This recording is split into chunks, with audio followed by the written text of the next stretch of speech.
Angliyaning Argentinaga qarshi mag'lubiyatida butun dunyo Tomas Tuxelni ayblayotgan bir vaqtda Tomas bu uchrashuvni, ya'ni Argentinaga qarshi mag'lubiyatni Jahon chempionatidagi Angliyaning eng zo'r o'yini deb atadi. Hozir sizga uning intervyusini tarjima qilib beraman. Undan oldin kanalimga obuna bo'ling. Futbolga oid eng tezkor xabarlar faqat bizning sahifada.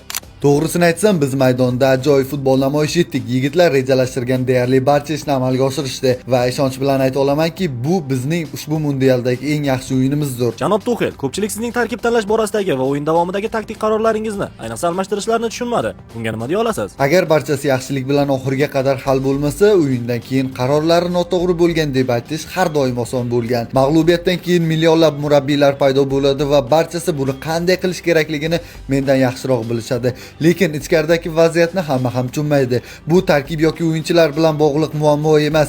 Maydonda o'yin shunchaki butunlay o'zgardi va biz bunga moslashishimiz kerak edi. Oxir-oqibat bu qarorlarni men qabul qilaman va barcha mas'uliyatni men o'zim bo'ynimga olaman.